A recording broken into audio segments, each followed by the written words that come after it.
Josh. And this is our 15300 presentation on question and answer. So we want to ask what is question answering, what is research in question answering like, and what's being done at CMU. And so our first step in our journey was to Google it. And so we came up with that question answering is a discipline within information retrieval and natural language processing. So we thought, yeah, great. But then we thought, wait a minute. That's question answering, right there.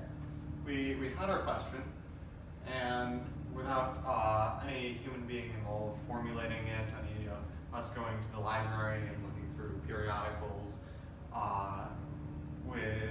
without any sort of human intervention, our question was answered. Now, when you think of question answering, you might think of IBM's Watson, which played against reigning Jeopardy champion Ken Jennings a few years ago, and then made big news by handily defeating him. And then IBM proceeded to roll a huge amount of marketing out about how IBM was helping doctors like beat cancer and so on. Unfortunately, a lot of the claims that IBM made about what Watson can do are not really true, and just an example of the marketing hype getting out of hand.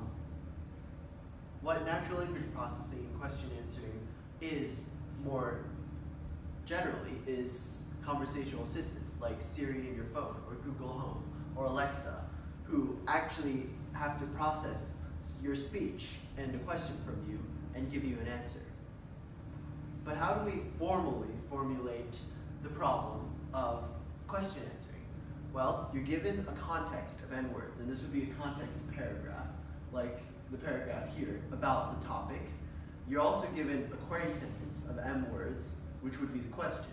And the goal is to output a span of words, a subset of words from the original paragraph, that answers the question, such as the answers here within a cloud. How do we do this? Question answering and natural language processing in general tends to rely on what we call recurrent neural networks, which are really good for modeling sequences because the output to each layer of the neural network is actually fed back into that layer at the next time step. And so this allows the network to effectively remember previous data, like if the previous word was a noun or a verb. So when addressing the question of how can we get computer systems to answer our questions, the answer is datasets. And a notable dataset in question answering is Squad 2.0. And you can see here they have a website with a leaderboard, and if you scroll down to the leaderboard for Squad 1.1, you'll see QANet, a collaboration between Google Brain and CMU. And here we have the paper, and here we have an illustration of what had the structure of Squad 2.0 and what had changed between Squad 1.0 and 1.1 to 2.0. We have in Squad 2.0 the inclusion of unanswerable questions, such as the second question here, which is in fact unanswerable since though a 1937 treaty is mentioned in the text, it is not named. And here we have an illustration of the sort of questions that are in Squad 1.0 and 1.1, which in fact are answerable given a subsection of the text. Here we have which laws face significant opposition, and the answer being later laws.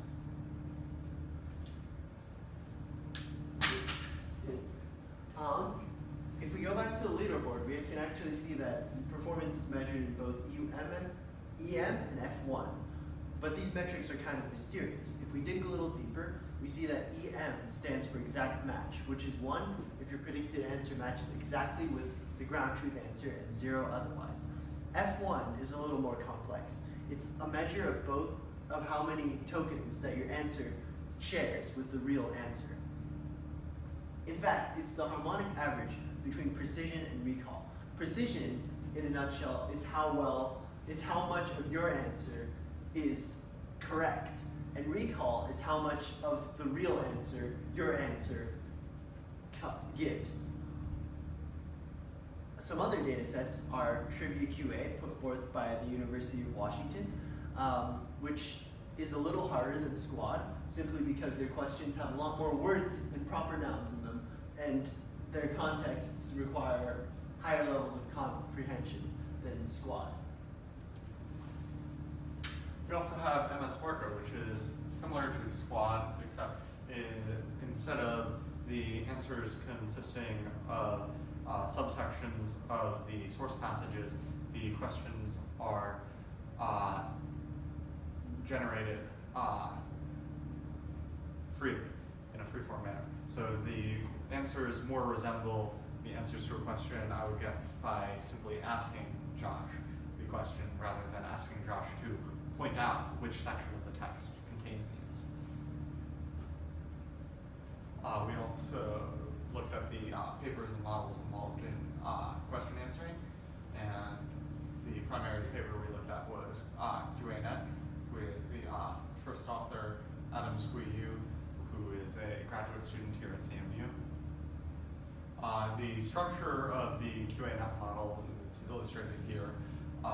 The primary portion is seen in the center. First we have embeddings for the questions and the context, which allow it to be encoded in a way which is useful and informative to the model. But here we have the context query attention, which will find the relevant sub-portions of the document, and we have in convolutional encoder blocks with various numbers of convolutional layers, which are illustrated here, which process the data and feed that into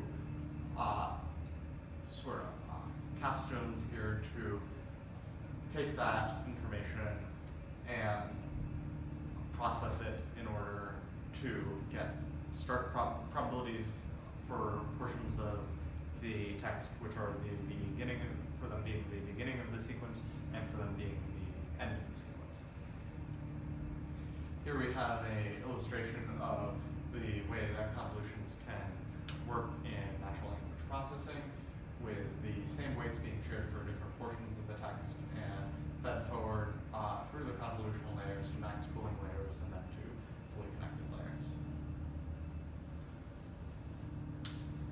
And here's an example of a data augmentation technique they used in the paper called back translation, where they first used a natural language model to translate an input sentence into a different language and then to translate it back, which has the effect of actually almost rephrasing the text while not changing any of the meaning. And this not only increases the amount of data available to the model, but it increases the robustness of the model to different phrasings.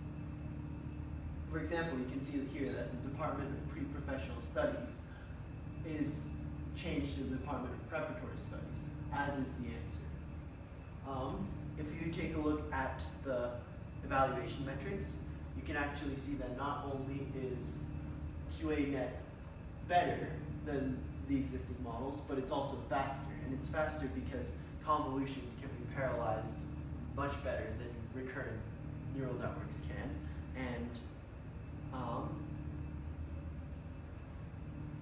in the Trivia QA dataset, you can also see that they're much faster and perform better than the existing models. And we talked to Adam Squee-Yu, the first author of the QANet paper. We're still in correspondence with him about answers involving the future of natural language processing and question answering as a whole. Here are our sources. Take a look at them at the slides if you want, and thank you very much. I